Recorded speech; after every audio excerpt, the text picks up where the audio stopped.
Hello, beautiful lights, and welcome to another episode of From a Medium's Perspective. You know, not all mediums are aware of the animal energies on the planet. Some people are more or less connected to animals. I don't know, you as a listener, how you have been in your life. For me, when I was growing up, I felt closer to animals than I did people.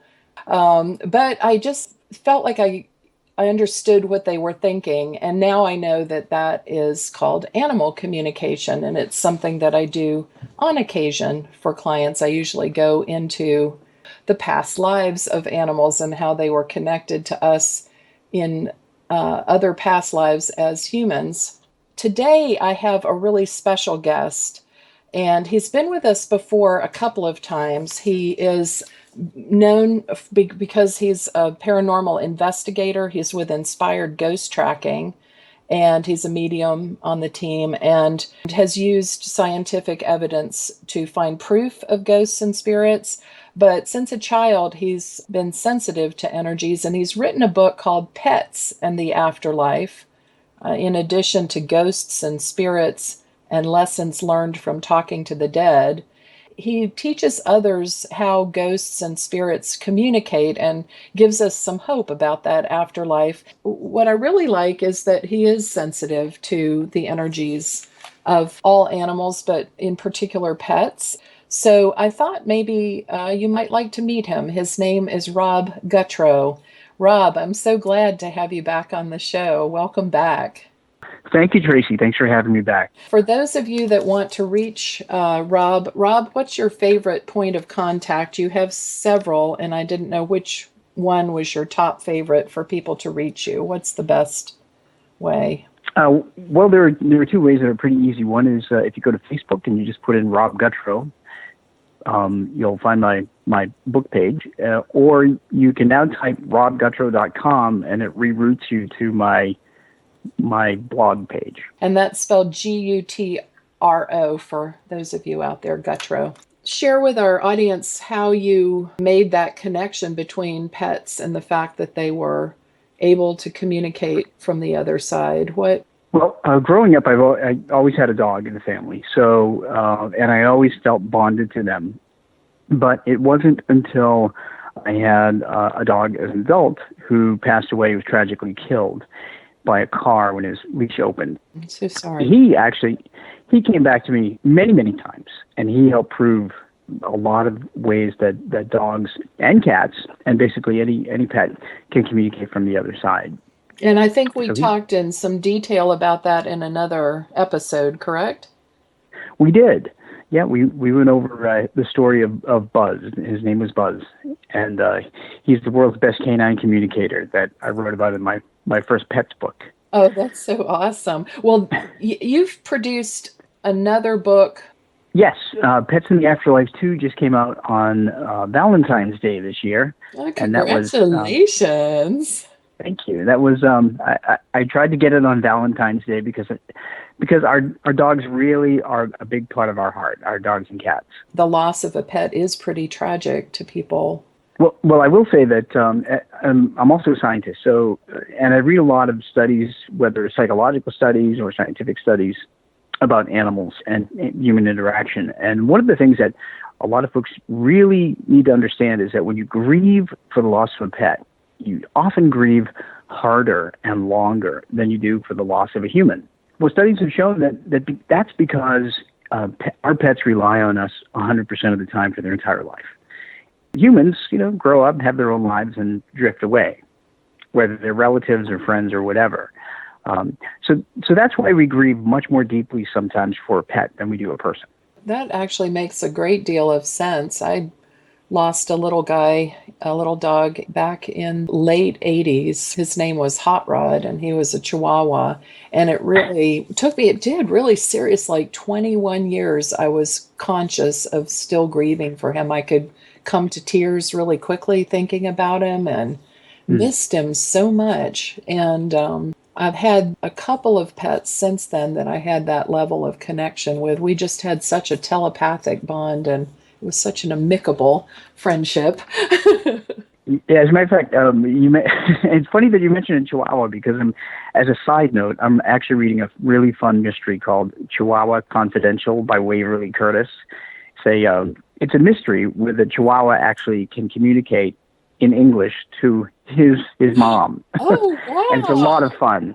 Yeah, it's a lot of fun, so I Oh, recommend cool. it. That's so cool. What a cool thing. I may look at that probably after I read your book, though. Oh, wow. Well, so when did pets start coming through to you, like, from the other side? I know you said your pet, but then you've expanded past that, right, to beyond Buzz, uh, right? yes, yeah. It seems that Buzz actually kind of opened the door for other pets to communicate with us. So he's kind of a spirit guide to me on the other side. Yeah. Um, and it was actually, I think, 2013, about 2011, 2013, between those 2 years, things really started happening. We lost our other dog, Sprite, in 2013, and he also gave us quite a few messages. So once I had written my first book and people kept emailing me, asking me for any kind of messages or signs from their pets, I just got barraged with pet communications. I'm sure people are desperate to hear from their animals. And I know for a while there you offered that as a free. I still get emails from a lot of people, and I try to answer them once a week. I probably get between 30 and 40 emails a week. And Wow. I give everybody a message or two when I tune in. And again, yeah, you're right. It's on my free time, and I don't charge anything for it. But I just want to help these people get over the grief that they're experiencing that we just referenced. Because I That's, know what it's like to lose two fur kids. yeah. Yeah. That is really, really generous and kind that you do that. Well, that's actually why I wrote the books too, by the way. So people don't need don't need to ask a medium. They can actually read about all the different ways to recognize signs themselves. Yeah, what are some of the ways that you would say I could list some, but this is your feature here. So what are some ways that you've found that pets do communicate with us that are still here? One important thing to note is that they all behave in the afterlife the same way they did in this life. So they have the same habits and the same personality. And that's important. They're a lot of times cats and dogs will actually get physical. You'll feel them brush up against you. Cats tend to be a little more stealthy Mm-hmm. as they are in life, so they'll jump on the bed perhaps, and you may feel the sheets slightly curl up or little feet Yes. on the bed. You'll hear barks and meows or jingles of collars. I've talked to so many people who have reported those. Some of the other ways that they will convey that they are around is sometimes you'll actually see a shadow out of the corner of your eye move very fast. Other times they will lead you to another pet that looks just like. Yes, yes, yes, yes, or take on the behaviors of that pet too. Yeah. The taking on the behavior part is really interesting because one of the first messages I ever got from a dog in spirit that was not my dog Buzz was a little Chihuahua, and his name was Chico. And this was at an event with medium Barb Mallon. And Chico came through to me and told me that he gave me his name and showed me he was a Chihuahua. I Uh-huh. think Chihuahuas are the theme today. um, Thank you, Hot and and Rod. he and he showed me that he was around a big black dog, and he was actually showing the dog some of the habits that he had in training that dog. When I asked, what's really odd and doesn't happen very often is he actually pointed out the exact person that he was connected to. And when I asked her, she said yes, she had a black lab, and Chico was her grandmother's dog, Oh, that's and he so was a Chihuahua. cool. That's so cool. Yeah, I run into that too, where people are like, I think my dog has reincarnated as such and such, Fifi has become spotty or something like that. And the thing is that usually it isn't a reincarnation because we Hmm. do travel in soul groups. I'm not saying it's impossible, but I think it would be rare. And I found that animals are kind of natural channelers, that they convey through emulation the animals around them. So that's very interesting that you had quite such a visual confirmation of how that works. That's just fascinating to me, as I've thought that, but I've sort of known that, but I didn't see it happen in front of my eyes like that. That is so cool. So I've had quite a few actual confirmations of that, where and people have said to me, "I think my dog is reincarnated." And as you said, no, they don't. They don't reincarnate usually until every contemporary known to them has passed. Mm-hmm. Yeah. So I found that our dogs and our cats and other pets will be waiting there on the other side to greet us. Yes. I actually Yes. saw my dogs waiting for my dad when my dad crossed over. That's such a beautiful. I had a preview of my mom's passing. She's still with us, thank goodness, and hale and hearty. But I was given a preview of how it would be when she transitioned, and I saw her cautiously walking in this field, and there were some trees lining the far side of the field, and her dog, Cindy, ran toward her, and she looked twice, and she called out her dog's name and started moving faster and faster and faster toward her animal. And as she moved, she became younger and younger and more spry and turned into the young girl that she must have been in her early 20s. It was really beautiful to see. How was it when you saw your dad's experience? Well, my actually it was at the cemetery where my dad was being interred that I actually watched his physical form walk into a light, basically. And some of our relatives were there, and all of our dogs were standing in the light. So I used that experience, and I had a friend of mine who's an artist draw a picture of a dog and a cat looking into the light for the cover of my Pets in the Afterlife 2 book. Oh, I love that. I just love that. What I know you had said that there's one question that makes you a little nutty about that people ask about pets and spirit. What is that question? Is that the reincarnation question, or which one? What is it that just triggers you? The one that makes me craziest Yeah. is, do pets have souls? Oh my God, of course they do, It, right? yeah, it's the most ridiculous question. And when I get that question, and I understand where it comes from. I mean, because certain beliefs in certain cultures will say that pets don't have souls, and I'm a scientist, and for a thing to not have a soul, it would be a mindless zombie, right? So, Exactly. And, I think that fear, or that, because people want to know, like, is my animal going to be there when mhm. I go over, and they're afraid that they'll lose them, like they somehow evaporate or something like that, that because they don't have a religious core, or because they don't have what they perceive to be our comprehension level. I'm quite sure they have a greater comprehension level, but anyway. Um, but but I think it comes from that callous view of animals that we have. That they're there to Mhm. serve us, beasts of burden. You know, even Yeah, it's even just like so.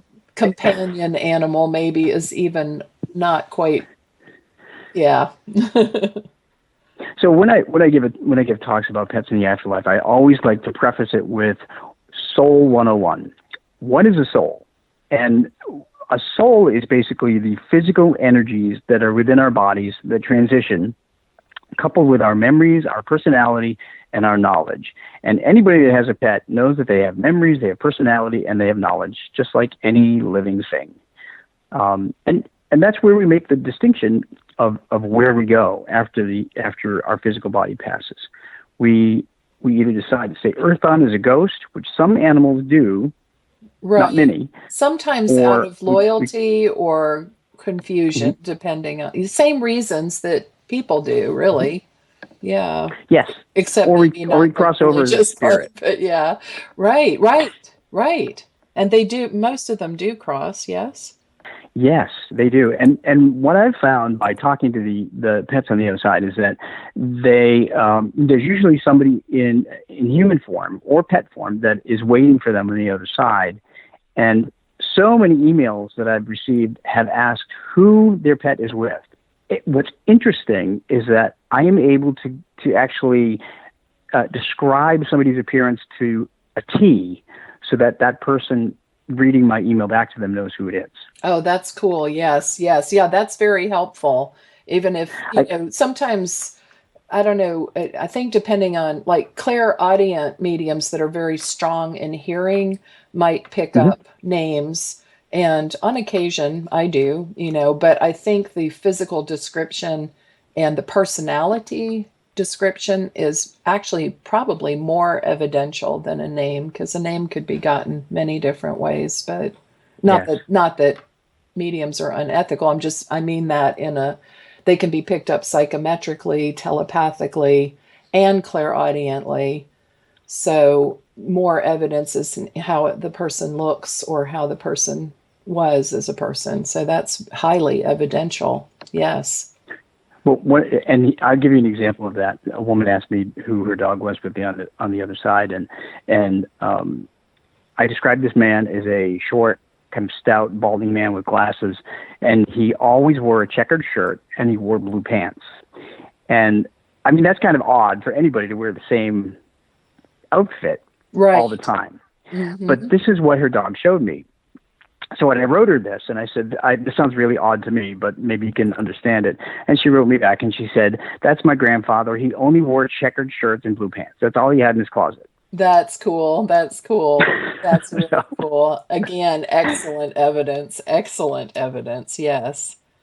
Oh, that's very cool. I'm astounded when I get these images from dogs and cats. So, Yes, yes, yeah. But they do but convey truth to they us. How, they know what they're looking at. how about the comments that they make? Like, do people ask you, does my pet have a message for me, or can you tell them something for me? Well, oftentimes when people email me, they have a question in mind about what they want to know. But sometimes pets will tell me how they passed, just like people do. And that will answer some questions that the pet parent has had that's been a concern. Other times, pets will say, I want you to keep this. One dog that came through to me said he had a yellow squeaky bone or a squeaky bone, and he said he did not want the pet parent to share it with the other dog in the house. Now, That's awesome. when when people write me, they oftentimes they don't even tell me the dog's name or if they have another animal or anything. They don't tell me Right. anything at all. Usually, I get two sentences that say, "I'm grieving. My dog passed. Can you help me?" So that's a message that I got, and I said, "Your dog says the squeaky bone he was his, and he doesn't want you to share it with the other dog in the house." And I said, "I don't even know if you have another dog." Turns out they had another dog. Their dog did have a squeaky bone. It was his favorite toy. He was very protective of it. So Excellent. they Yes. put it up with his ashes. Oh, that's beautiful. That is so beautiful. That's really lovely. So it's an example that their personalities still come through on the other side. It's pretty cool. Yes, it's way cool. Do you find that there's something that you do or that people can do to become more tuned in to their animals that have passed? Sure. The easiest way for people to get a message from their pet is to ask them to come into their dreams. Um, Dreams are the easiest way for any spirit to come through Yes. because our logical minds are asleep, Hmm. well as you know. But No, no, well said. Absolutely true. Yes. so that's why I always encourage people, if you're really grieving, grief blocks messages anyway, but in your sleep, you have much more of a chance to get a message. Yeah, that's a good recommendation for pets and people too. Well, what do you think was the most touching animal spirit message that you might have received? Well, this particular story just chokes me up even thinking about it. This is in my Pets in the Afterlife 2 book. A woman named Elizabeth had emailed me, and she said that her young Cocker Spaniel named Clancy had suddenly passed. And she left the house for a couple of hours, and her husband was home, and it was 8:30 or 8 o'clock or something at night when she got a call from her husband, who was frantic and said that the dog appeared very, very ill. And the dog was in good health. He was in perfect health when she left. Couldn't understand it.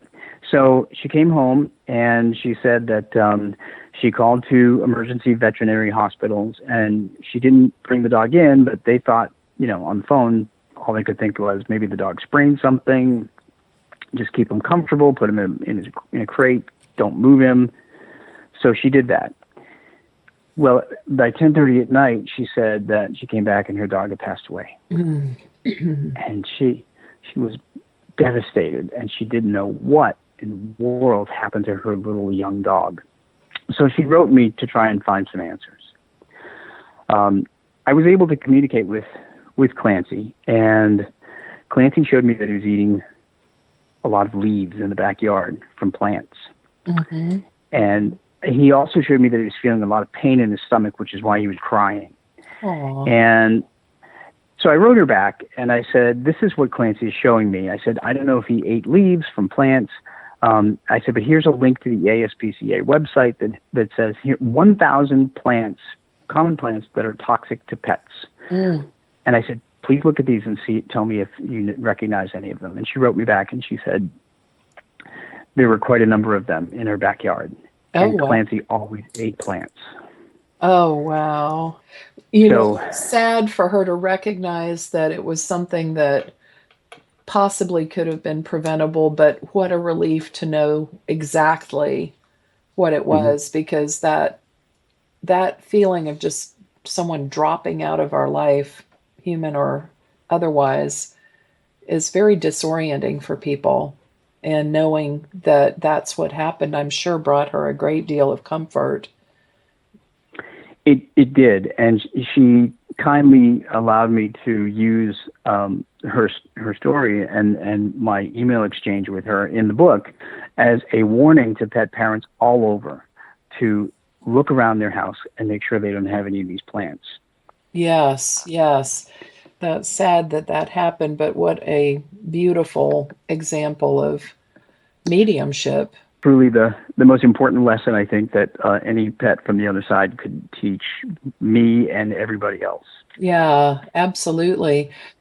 We may have touched on it in a previous show, but I was wondering if you wanted to make a comment about how wild animals can bring us messages too. What I have found is that I only receive messages from domesticated animals. Mm-hmm. And the reason for that is that domesticated animals, as you know, they know our emotions, our language, they learn our language, they learn our habits. They can relate in quite a number of ways. They read our emotions. Wild animals, because they don't have that interaction level with humans, don't really, they have the ability, but they don't have the know-how to communicate with us. So I couldn't understand a polar bear.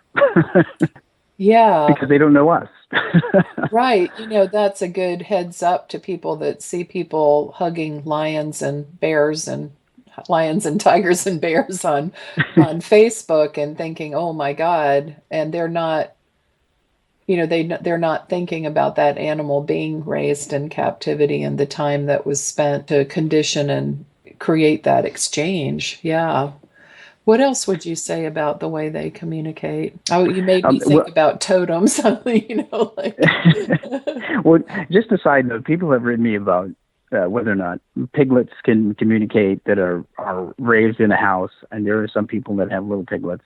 And the answer is yes, they can communicate because they're around you long enough to know about our emotions, and they recognize words and so forth. So, it just doesn't have to be a dog or a cat. It can be any domesticated animal that can give you signs. Yeah. Birds and horses too. Yes, that's really interesting. I know that it feels really rare and precious when an animal that is wild has an encounter and is willing to communicate with us. A bird lands really close, or I've seen, birds actually land on people's fingers. And I raised a little bird, but of course it got conditioned because I raised it. You see deer coming up, and they don't have an innate fear necessarily of people unless they're in a heavily hunted area. It's just beautiful, the connections there. Well, Rob, we're getting really close to the bottom of our hour, so we'll come back and talk some more. Welcome back. If you missed the first half of the show or you'd like to listen to other episodes of the show, you can find them here on YouTube. Please subscribe. I would appreciate it. And I'd like to let you know that I have an upcoming certification course planned for February. It's a professional psychic medium certification program. You can find details on my website at mediumtracylockwood.com or reach me directly about that. Revolution Radio is the largest free listener supported radio station in the world. So please help their efforts and our airtime. Just because they reach a great audience doesn't mean that they're rolling in the bucks each month. It's a challenge too. So welcome back, Rob. Thank you, Tracy. You have a story for us. Well, in the last year, well, actually in the last 3 years, since I first published Pets in the Afterlife, first one, I've been going around to pet expos around the country, and I've been speaking about how pets communicate with us from the other side, and meeting a lot of people. And this past weekend, I was down in Fort Lauderdale, and I met a woman named Silva, and she, first of all, she floored me because she and her husband and her sister and her husband drove 6 hours from the other side of Florida to this pet expo to meet me. Oh, nice! to have me sign the book, Pets in the Afterlife, too. That's really humbling because that's never happened before. And but the reason she did that is because she lost a little poodle named Missy. And she said she was very distraught, didn't see any messages from Missy. And she said by reading the book, it helped her understand all the different ways that Missy could communicate. Oh, well, wow. Her sister insisted on coming because her sister had dreams about Missy. And her sister also had an experience where I guess Missy used to stay over with her sister whenever she would go away with her husband. Uh-huh. So Missy, her second mom, right? Her second mom. So Missy would visit her aunt basically and jump up on the bed, or her aunt would feel like pawing on the side of the bed, and of course, and she didn't have another dog. So when I was standing there talking to Silva, I said to her, Missy is telling me that you're going to see, or you've seen, another dog that looks just like her. And when you do, know that Missy is right there with you, and Missy was the one that directed this to happen. Well, that's she and her sister looked at each other, because doppelgangers are one of the ways that pets let us know that they're around. Yes. I love that. That's very well. Yes. So they looked at each other, and Silva told me, she said, well, it's funny that you mentioned that, because just a week or two ago, somebody was driving into the cul-de-sac where I live, and I was outside, and they pulled over and they asked me something. And in their car was a little poodle that looked almost exactly like my Missy. Oh. And she said, I asked what the dog's name was. The dog's name was also Missy. Oh, wow. Yeah, more the synchronicity. There's just not any chance that was random. Exactly. So I always like to say, when it comes to spirit, there's no such thing as a coincidence. Yes. So she walked around with that additional confirmation that indeed was another sign for Missy. And she she got a lot of peace from it. Actually, I got a nice note from her after I came back. But Yeah, it what's just, interesting, I was just going to say Tracy, is that it. Uh-huh. we often deny the signs that we get. Yes, yes, we do because we feel both with pets and spirits that we're making it up or that it's just because we miss them or Hmm. maybe we're trying to create it too hard or something like that. And that's our left brain talking, I guess. Yes, I totally agree with that. Yeah. So, so one of the other things I'd like to mention briefly is about the afterlife in general, and about people, anybody. You don't have to be a medium really to get messages. You just Absolutely. you just have to pay attention. Number one, and number two, I'd like the listeners to think about this. It's all about energy because ghosts and spirits, either earthbound or crossed over, are energy with memories, personalities, and knowledge. And I want everybody to think about when they meet people, whether or not they think that they want to get to know somebody better, or if they think it's best to just not get to know them at all and avoid them.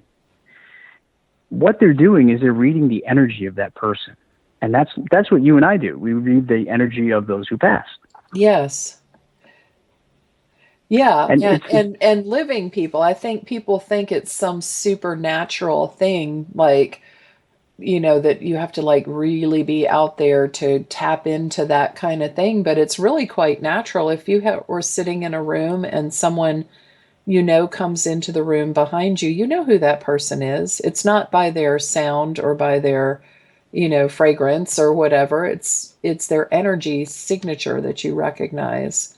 And a lot of people think it's kind of mysterious that we pick up on energy signature, but it's pretty natural, right? it is. And on a related note, the other thing that I say when I give talks is that I ask people if they've ever walked into a house or a building and they felt uncomfortable, or if Yes. they felt at peace.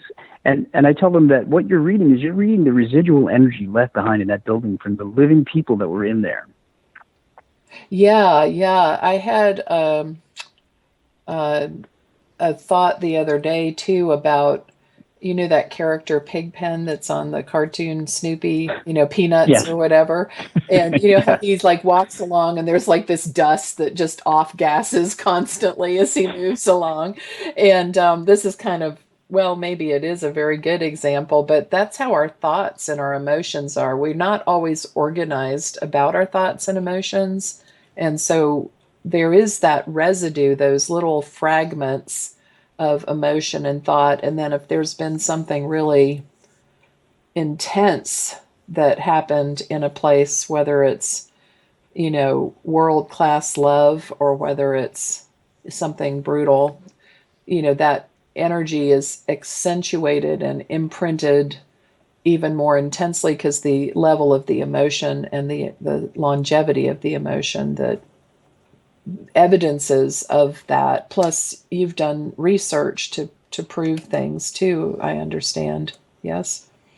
I have.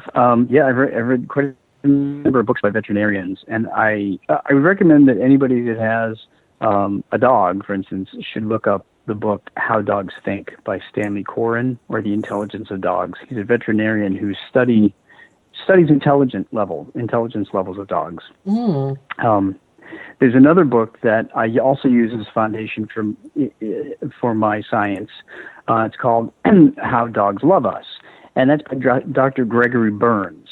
And that totally proves that dogs have the same emotions that people do, because they measure the activity in their brains, in the caudate section of their brains.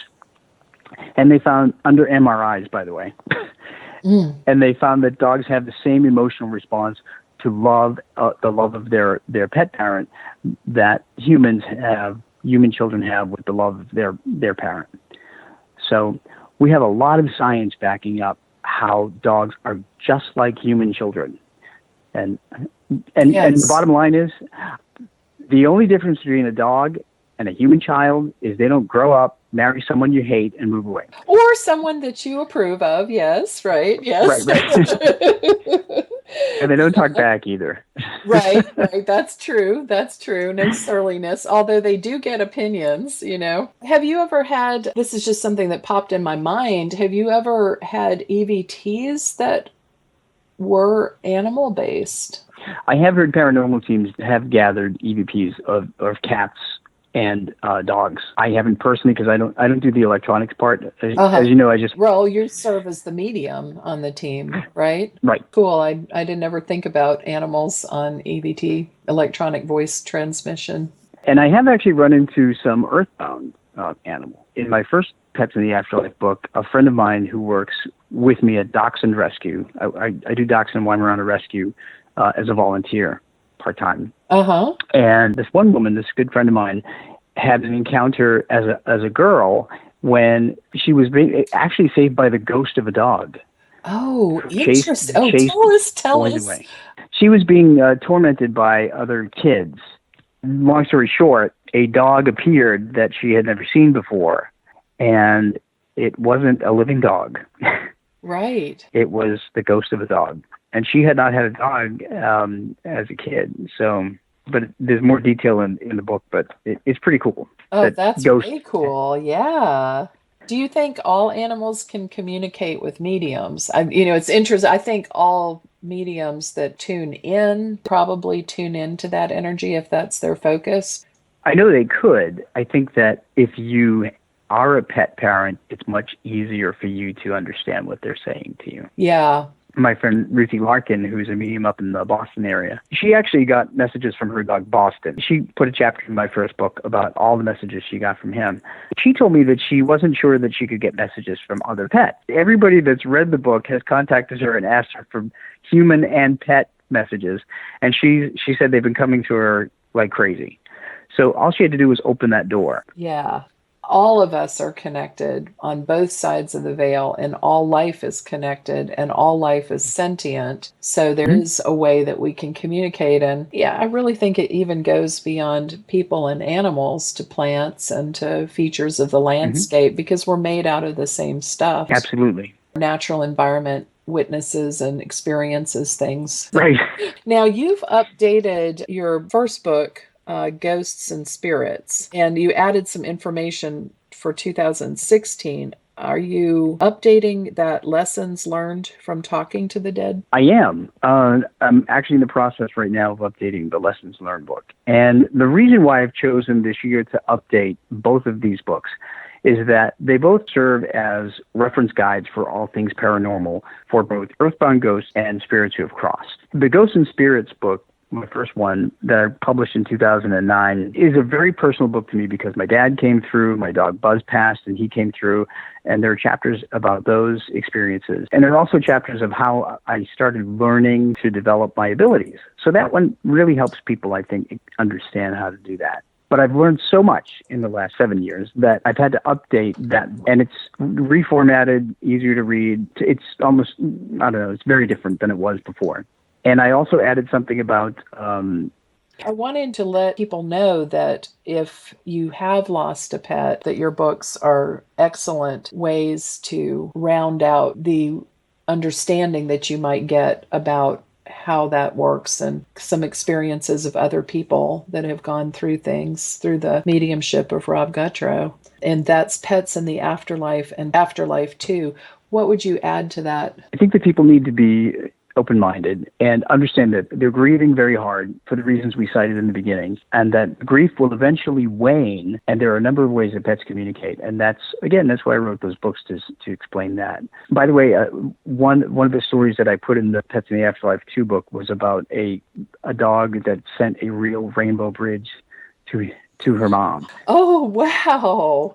How cool is that? Well, I think that you have created some peace for people listening, some curiosity, of course, because the stories are good. And thank you so much for being the quality of medium that you are, and for your kind, kind heart in your compassion for people and their fur babies and that process of loss. And reuniting and understanding. You're a great voice, and you're deeply loved and appreciated. Rob, thank you Thank you so so much, much. Tracey. Again, if you want to reach Rob Gutro, his Facebook is Rob Gutro, author, medium, or you can go directly to his site. He has a blog too. What's your blog called? It's called Ghosts and Spirits Insights, blogspot.com. Oh, Just sorry. type in robgutro.com. Awesome. Yeah, that's where I was going to lead them, is just go to robgutro.com. Well, many thanks again, Rob. You have been a treasure. Thank you, Tracey. You are so welcome. For those of you that are hanging with us for a show next week, I will be talking about some more hardcore mediumship training. And if you want to reach me, it's at mediumtracylockwood.com. I have completely enjoyed this show. I hope that you have as well. And I thank you for joining us. To remember that it's never inappropriate to be kind, and without integrity, you have nothing.